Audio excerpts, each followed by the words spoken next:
Hi everyone, this is Bill here from Games Made of Cardboard, and today I thought of trying something a little bit different again. Now everything's been doom and gloom, but I thought of why not talking about movies. Movies are something very close to my heart and I just feel the urge to talk about them. So if you like this, let me know in the comments and I'll keep doing them. And for today I think we're going to try something a little bit controversial, and that is looking back at Alien 3.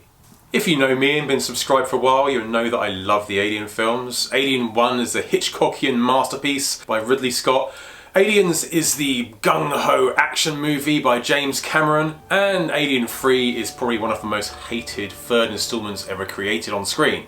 But I beg to differ. I quite liked Alien 3. Now, first things first, this is just my opinion. You have your opinion, I have mine. Let's still be friends. Now, the story is very depressing. Hicks and Newt are dead. These two people were like the family of the second film.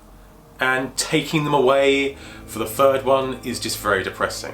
Ongoing from that as well, it gets more and more depressing to find out Ripley has an alien inside her stomach. She is obviously going to die from this. She is trying to get one of the prisoners to kill her as well. Obviously very depressing.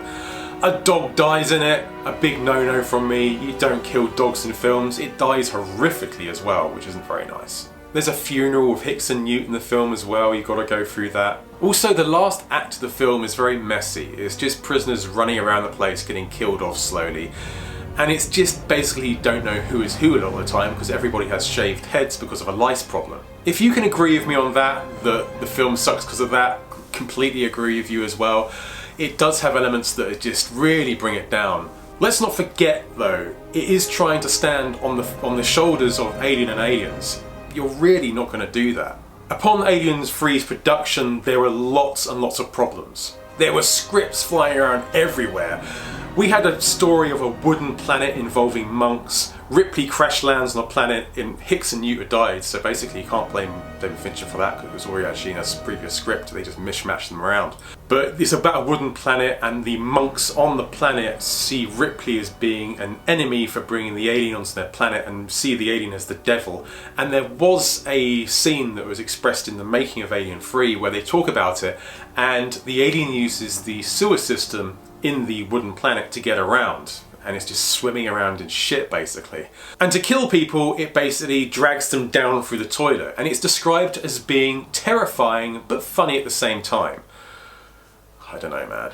This ends with Ripley walking into a fire on this planet and killing herself. Bit of a painful way to go if you ask me, just to walk into a fire.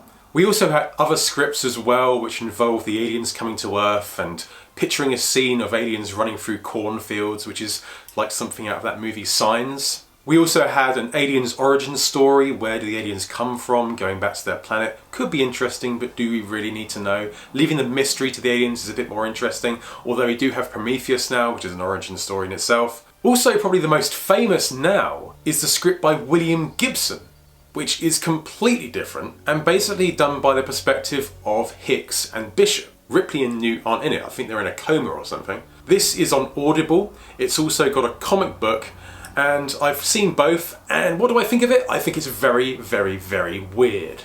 Very weird. Doesn't feel like an alien movie.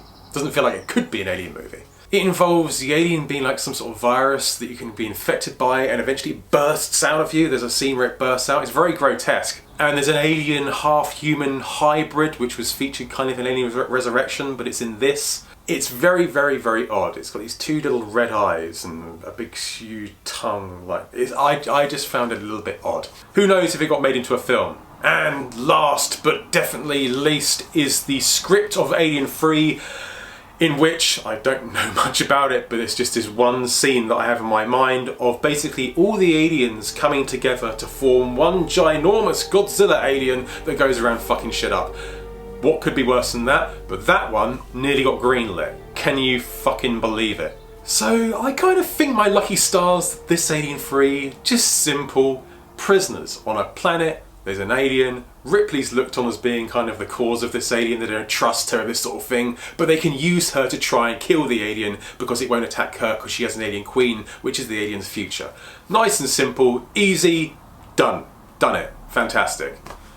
Unfortunately, it wasn't fantastic. It kind of didn't do very well, but what could have been a hell of a lot worse. David Fincher is a fantastic director. Gone Girl, Seven, many others. He's a great director. I'd love to see what he could do now if the studios didn't interfere.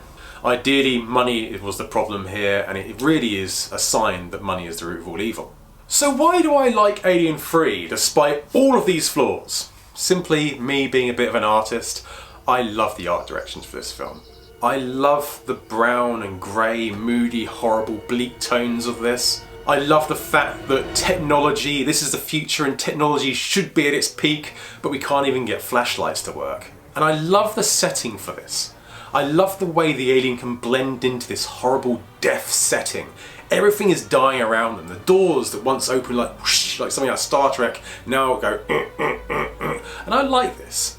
I think it's a great setting for the alien. Everything's dying around it. Now the prisoners are left that are convicted of horrendous crimes can die with it. I like the real gritty tone of it. I like the blood effects in it where the alien pulls that guy up, where it bashes that bit of metal, comes up, pulls the guy up and it's just a really rough, sort of rugged alien movie. Okay, I'm not going to lie, I haven't wrote any notes for this whatsoever. I really should have done, but I've been sitting here for the last 2 minutes wondering what it is I like about this film.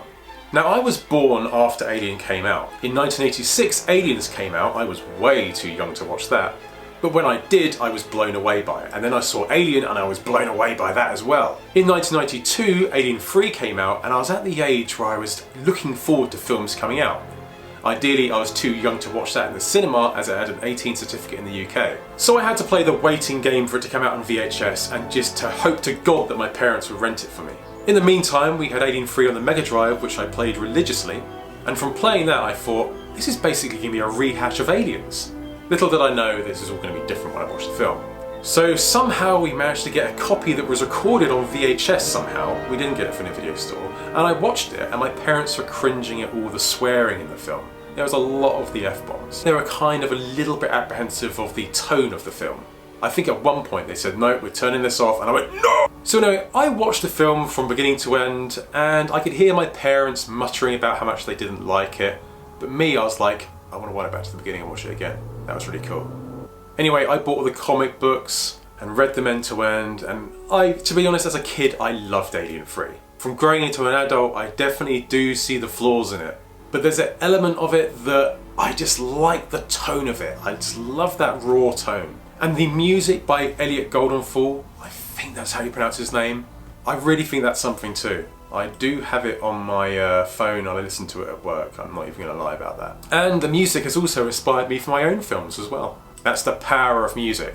I don't feel like I've asked a lot of questions about this. I don't really feel I've stood up for the film enough, but this has been my first movie review. I don't know what you think about this. Is it good? Is it not? I probably need to write a script. I probably need to plan a bit more, but ideally I've just given you my thoughts.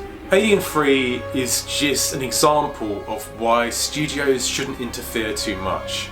It's really affected the film, and now David Fincher doesn't like to talk about the movie whatsoever.